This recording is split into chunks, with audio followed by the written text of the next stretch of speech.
The snow fell in angry flurries, drowning the forest in silence. Her fingers were blue, curled tightly around a half-eaten crust of bread. Her last meal. Wrapped in a threadbare shawl, she lay against the hollow of a fallen pine. Her breath, shallow. Her eyes flickering open only when the crunch of heavy boots broke the stillness. He stood over her like a ghost from the trees. Tall, bearded, cloaked in flannel and frost. The axe on his back gleamed silver in the pale winter sun, but his eyes, they weren't cruel like the others. He crouched beside her, brushing snow from her lashes. "God help me," he muttered, taking off his coat. "You're just a girl." She tried to speak, but no words came. Just a weak gasp, the sound of someone who had given up long ago. He lifted her carefully, as if afraid she might break. No one had touched her gently in weeks. No one had looked at her like she was worth saving. Until now. Before we jump back in, introduce yourself and where you're tuning in from, and make sure you're subscribed so you don't miss the rest of this incredible journey. Trust me, you'll want to see how this one ends. The town of Cold Hollow wasn't much to look at, just a crooked line of wooden buildings along a muddy trail carved into the foothills of the northern mountains. In summer, it baked under a sun that cracked the paint off the saloon's swinging doors. In winter, it froze into a hushed ghost of itself, snow draping every rooftop, icicles hanging like silent threats from every awning. And somewhere between the seasons, forgotten by the world and almost forgotten by herself, was the girl they called the Mute.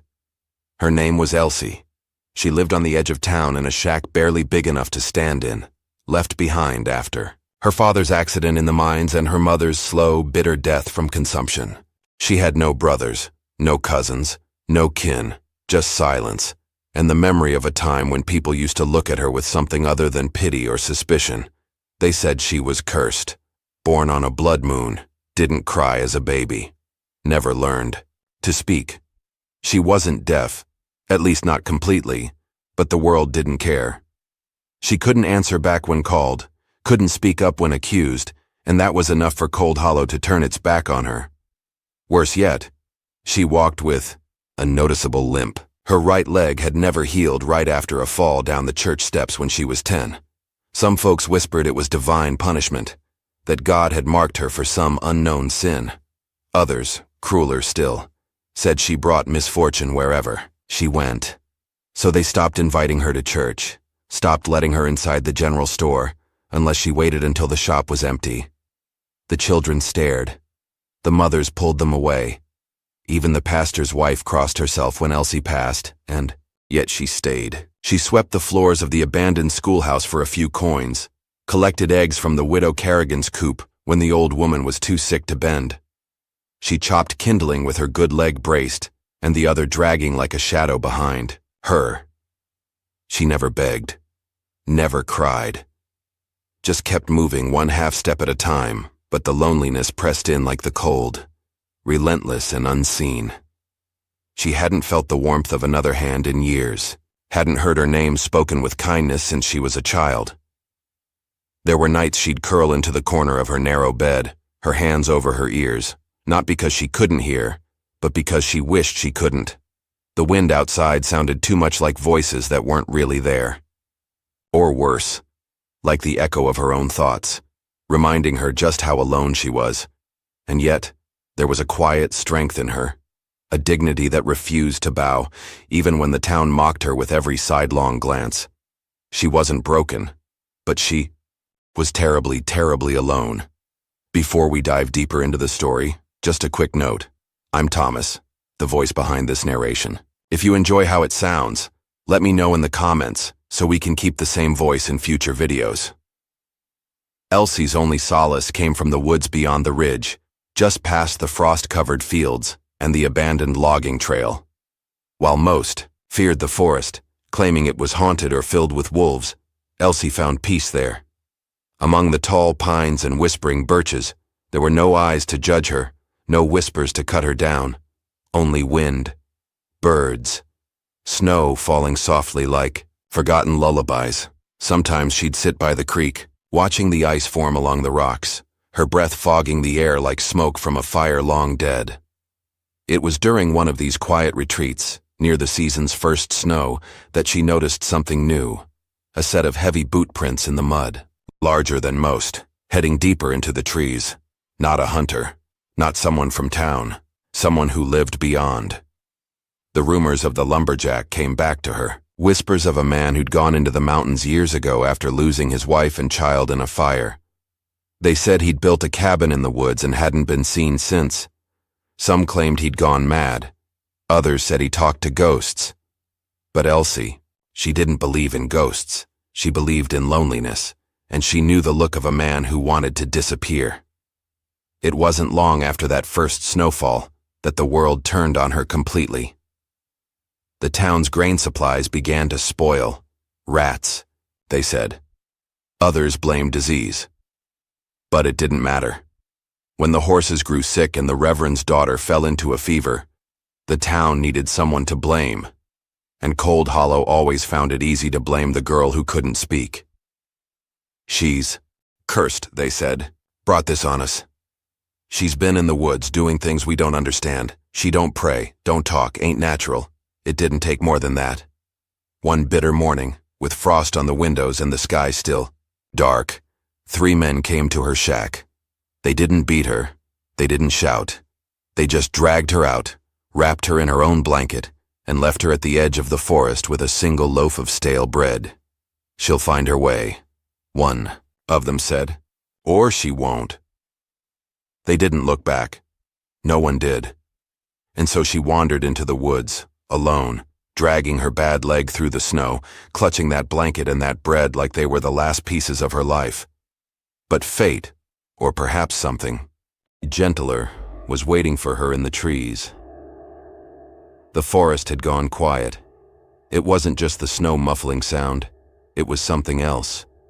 A stillness that wrapped itself around Elsie like a second skin. She stumbled through drifts that reached her knees, her breath shallow, her limbs aching, her thoughts flickering like a dying candle. She didn't know how long she had been walking when her leg gave out. She collapsed against a tree, her face pressed to the frozen bark. The bread was gone, her fingers numb, her blanket soaked through. Her vision began to blur, and for a moment, she welcomed the cold that whispered sleep into her ears. Then came the sound. Boots crunching snow a trace. First she thought it might be her mind playing tricks, but then the sound grew louder, heavy, deliberate steps. She tried to raise her head, but her strength had long since left her. The footsteps stopped. Silence. Then a voice, rough as tree bark and low as thunder. "Are you dead?" She blinked, a pause. Then quieter. Or just close to it. He crouched into view. He wasn't young. His beard was streaked with gray, and his eyes held the kind of tired that doesn't come from lack of sleep. He smelled of smoke and pine, and something else, something alive. She opened her mouth, tried to speak. Nothing came. Just a rasping breath. His eyes narrowed, assessing her. "Well, hell," he muttered. Without asking permission, he reached out and lifted her into his arms. She didn't fight. She couldn't. And for the first time in years, she didn't want to. She woke to warmth. Not sunlight. Firelight. A wood stove hummed, nearby, casting shadows on log walls. The ceiling above her was low, the room small but tidy. The bed she lay on was real, firm, covered in wool blankets that smelled faintly of cedar. She shifted, wincing at the ache in her leg. "You're alive," came the voice again, this time from across the room. He stood by a small table pouring hot water into a cup. He didn't look at her while he spoke. "I wasn't sure you would be," he added. "Took you in on instinct more than reason." Elsie tried to sit up. He crossed the room and gently placed a hand on her shoulder. "Easy." He didn't ask her name. Didn't ask why she was out there in the snow alone. Instead, he handed her the cup and stepped back. She looked at it, then at him, and raised it to her lips. Her hands trembled. He didn't offer to help, but he didn't look away either. The silence stretched. Then he said, "You don't talk?" She shook her head. He nodded once like that was enough. "I don't talk much either," he said, pulling a stool closer to the fire and sitting with a grunt. Name's Abram. He didn't expect her to respond. He just stared into the flames. She watched him for a while, the way his jaw clenched, the way his shoulders hunched like he carried something heavier than logs. A man used to being alone, but not heartless. Days passed. She stayed in the cabin, her legs slowly regaining strength, her hands no longer trembling from cold. Abram didn't pry. He brought her food, thick stew, bread he baked himself, and tea made from pine needles and dried herbs. When she looked at him with curiosity, he would grunt, old habits from the woods. He spent most of the day outside, chopping wood, setting traps and disappearing into the forest with his rifle slung across his back. He always came back, and she always waited by the fire. Sometimes he'd talk to her, not with questions, just stories, quiet memories. A cabin he built with his brother before the war. A storm that nearly buried him one winter. A woman once, long ago, who used to braid her hair with lavender. She's gone, he said one night, his eyes not on her but on the fire. Took our boy with her. Fever came quick, nothing I could do. Elsie watched him closely. I came out here to forget, he said. Turns out the forest remembers everything. She reached out slowly, resting her hand on his for just a moment. He didn't move. He just looked down at her small hand against his calloused one. And something in his face softened. Their silence became a kind of language. She learned the rhythm of his day, the way he tapped twice when the fire needed tending. He learned her looks, the difference between pain and thought, fear and fatigue. One night, as snow battered the windows, he handed her a scrap of paper and a bit of charcoal. Write it, he said. She frowned. Whatever you want to say, she hesitated, then scrawled a single word. Thank you. He stared at it for a long time. Then he nodded. I should be thanking you, he muttered. Been a long time since I wasn't just talking to trees. But the world outside was not so kind. Word spread fast in a town like Cold Hollow. Someone had seen a trail in the snow. Someone else claimed to have spotted a figure moving through the woods near the ridge. It didn't take long for rumors to spin out of control. Witch, one woman whispered. She's got that hermit under some kind of spell. He's dangerous, said another. They'll come back down and curse us all. The town had a way of fearing what it didn't understand, and hating what it feared. A few men gathered in the saloon one night, sharpening blades and drinking courage. She's in his cabin, someone slurred. Saw smoke in the chimney. Couldn't be anyone else. Can't let her stay out there, another growled. She'll bring her curse back come spring. Back in the forest, Abram noticed the signs first, tracks near the edge of his land. A tree marked with a fresh cut, a snare he hadn't set. He returned to the cabin, jaw tight. They know, he said simply. Elsie didn't ask how. She didn't need to. Her hands trembled as she reached for her blanket. But he shook his head. No, he said. You're not running again. She looked at him, startled. His voice was steady now, firmer than before. I spent years hiding from the world because I thought I had nothing left, he said. Then you showed up, half dead and still holding on. He knelt in front of her. You saved me just by surviving. She wanted to answer, to speak, but no sound came. So she touched his face instead, and the gesture said everything she couldn't. They prepared that night, packing food, water, tools. If the townsfolk came, they would not find her helpless again. But when morning came, the woods remained quiet, for now. The wind had shifted. Spring would come soon. But with it, a reckoning. They weren't ready yet. But they would be, together. The thaw came slowly that year. Winter didn't leave gently. It clawed and scraped its way out, leaving behind mud, slush, and bones of forgotten things buried under snow. Trees groaned under the weight of melting ice. Streams surged with runoff. And down in Cold Hollow, the townsfolk stirred like animals waking from hibernation, with suspicion and spite still fresh in their mouths. Elsie had been gone for nearly 2 months, But in a town like Cold Hollow, people remembered what they chose, and they never let go of a good scapegoat. It started with the widow Kerrigan, claiming her chickens had stopped laying again. Then the pastor's daughter came down with another fever. No one said Elsie's name out loud, but the looks exchanged between porch steps and church pews told the story. "She's still out there," someone muttered, "living with that mountain man like some wild creature. Unnatural." Both of them. Then came Jed Morley, the butcher's son. Tall, cruel, and dumb as dirt. He and a few other young men went into the woods, just to look, they said. Make sure the witch wasn't building some shrine or stirring up trouble. They didn't find much, just Abram's traps and some old footprints. But it was enough.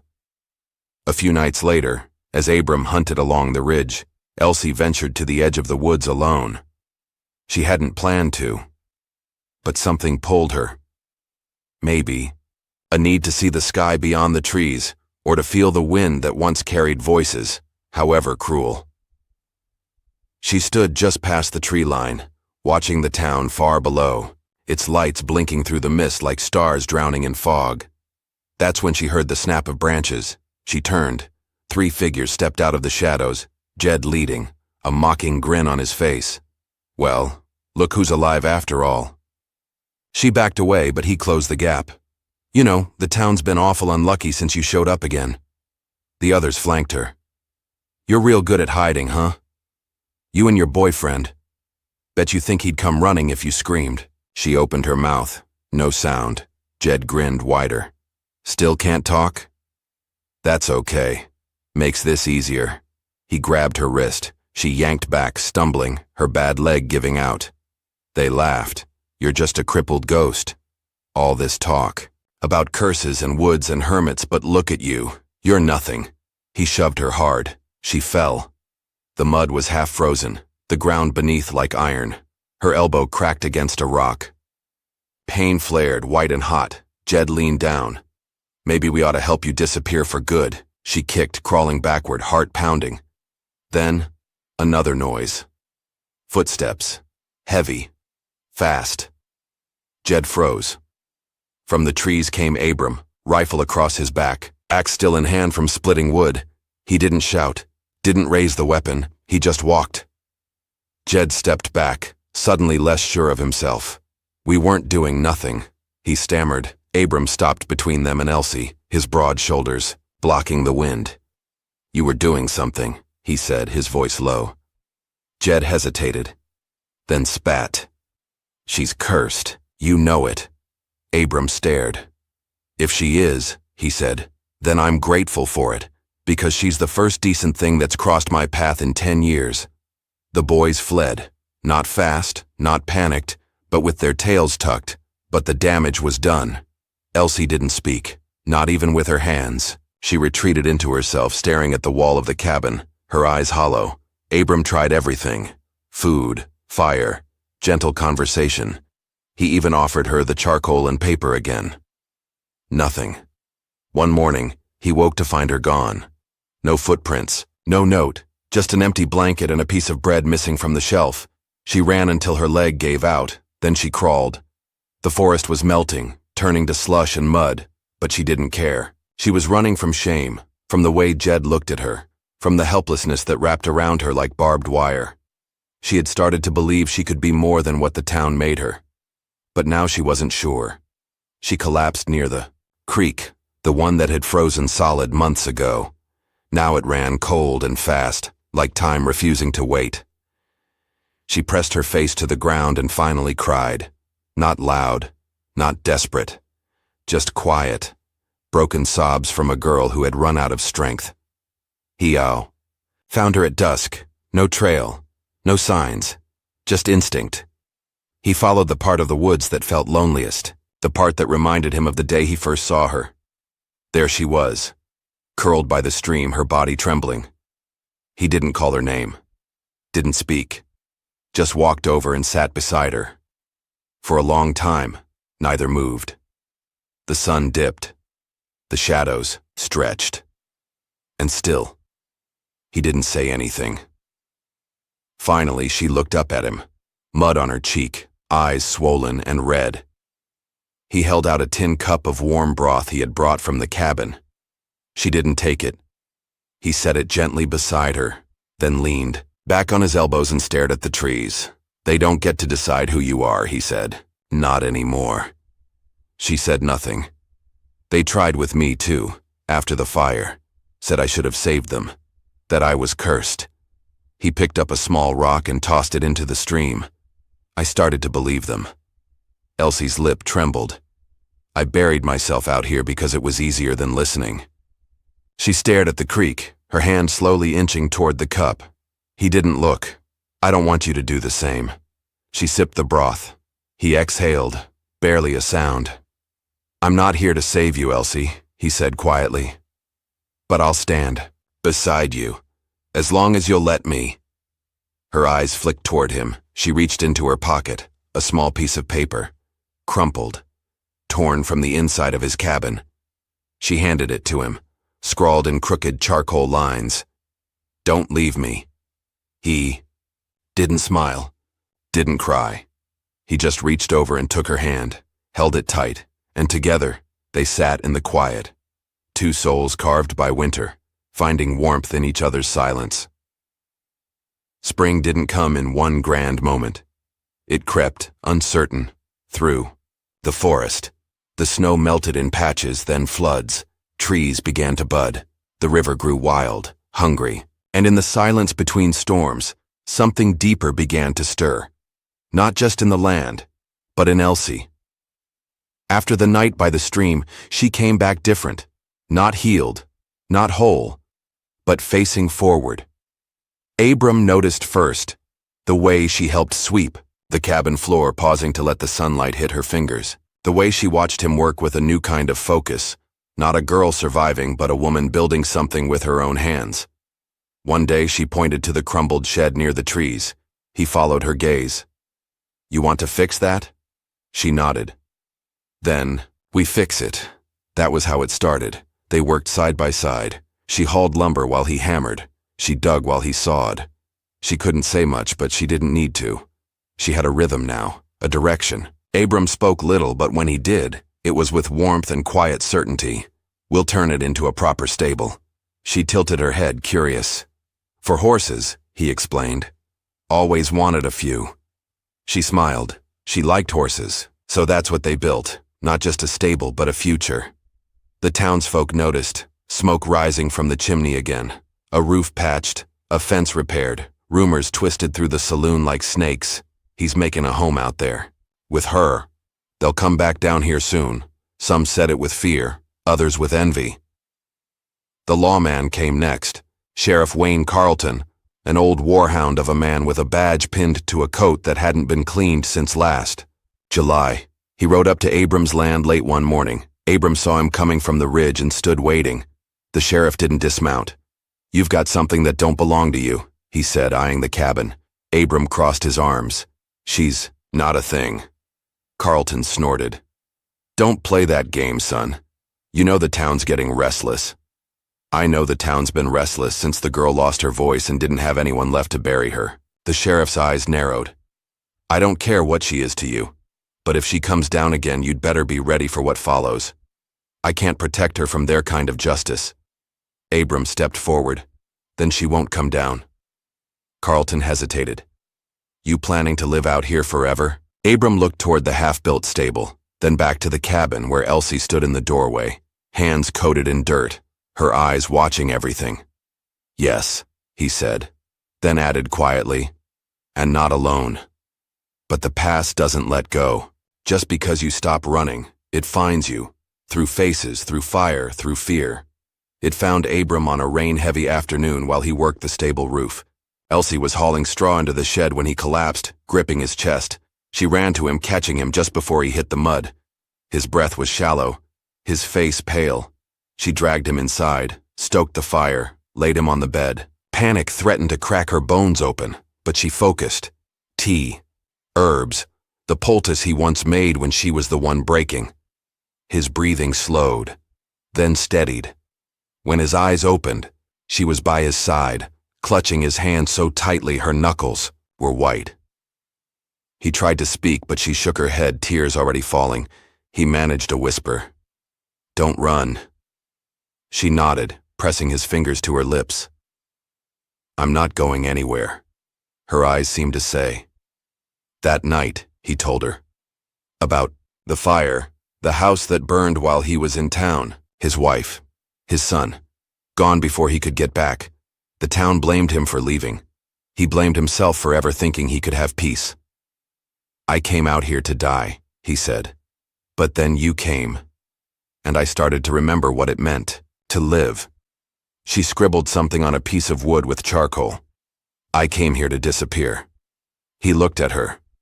"But you saw me." They didn't speak for a long while after that. They didn't need to. The next weeks were hard. The weather turned mean, late. Storms and hard winds. Abram's strength came and went. Elsie became the arms of the cabin, chopping wood, mending the roof, carrying more than she thought she could. Together, they made it through. By midsummer, the stable was finished, and so was the fence. Abram built her a bench by the stream, carved her name into the post, Elsie's Edge. She pressed her hand to the wood, smiling softly. Then on the first full moon of summer, they rode into town. It wasn't a grand entrance.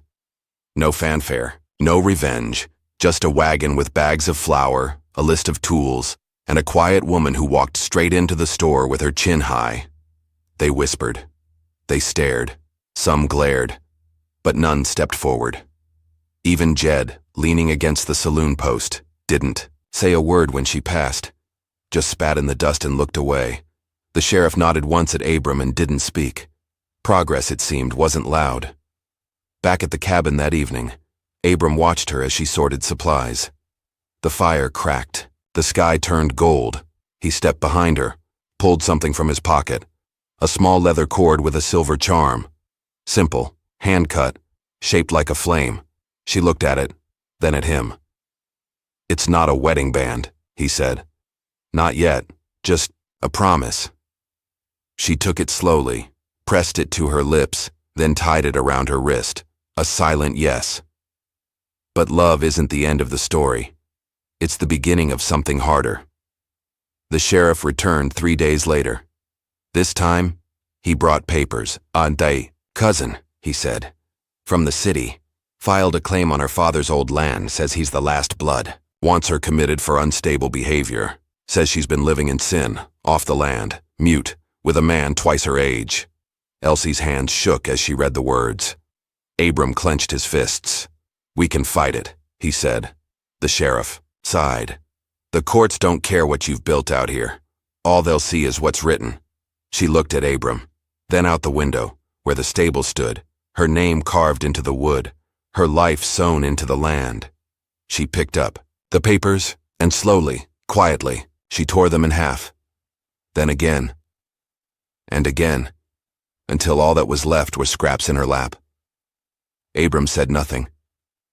He just knelt before her and whispered, "We don't run." She touched his face, then wrote one final word in the ash by the hearth. "Stay." The last frost of the year came in late. One final reminder from the mountains that nothing leaves easily, not pain, not winter, not the ghosts we carry. Elsie stood by the stream that morning, watching the water run high and fast. Her fingers traced the charm at her wrist, the small, silver flame that had never left her since he tied it there. The wind was soft, carrying birdsong and pine scent. And somewhere behind her, inside the cabin, Abram was carving something. Always carving, always building. But today would be different, because today they were going back, not for food, not for wood, but for her. The church bell rang out over Cold Hollow, calling its usual congregation, old-timers, farmers, tired wives, in faded dresses. On the ridge above town, the dust stirred as two figures on horseback descended. A tall, broad man, with eyes like riverstone, and beside him, a woman dressed in deep blue linen, her long hair braided down her back, a leather journal in one hand. They rode in silent rhythm, no grand announcement. Just the beat of hooves and the weight of years behind them. The sheriff was the first to see, then the pastor, then Jed, who froze mid-step outside the saloon, a pint in one hand, shame in the other. Abram dismounted first, then turned to help her down. She didn't need the help, but she took his hand anyway, because today wasn't about proving strength. It was about standing in it. They walked toward the square. People began to gather. Some crossed arms, others whispered, a few just stared. The pastor stepped forward, eyes cautious. "Morning," he said. Abram nodded. Elsie didn't speak, but she stepped ahead of Abram, lifting the journal she carried. On the first page in charcoal lettering, "My name is Elsie Ward. I was left to die. I lived, I loved, and I'm not leaving." She turned the page. "Not until I am seen." Another. "And not until you know I forgive you." The town held its breath. A girl with no voice had just spoken louder than any of them dared. Someone in the back cleared their throat, then clapped once, then again and again. The pastor looked at Abram. "What do you want here?" Abram looked to Elsie, then said, "To give her back what you tried to take, and to give her the choice now." He turned to her. "I'll stay if you want. We can build a life here, a ranch, a school, something good." He paused. "Or we can go. Somewhere new. Start clean." Elsie looked out at the crowd. Some faces had softened. Others hadn't. Jed still stood, unmoved. The sheriff simply watched, eyes hard but not unkind. She thought of the cold cellar, the broken tree, the whispering women. Then she thought of the firelight, the stable, the stream where she once collapsed, and rose again. She walked to the center of the square, opened her journal, and wrote 4 words. "I choose my peace." Then she took Abram's hand, and together they turned their backs on Cold Hollow. They left the valley by dusk. No one stopped them. No one dared. By the time the stars rose, the town was just a dim glow behind the trees. Ahead, open road. Endless sky. A world that had no memory of their scars, their silence, or their shame.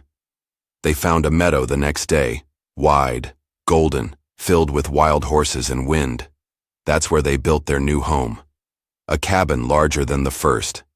A roof made, strong by hands that knew what it meant to shelter something broken. A stable, where 2 horses grazed.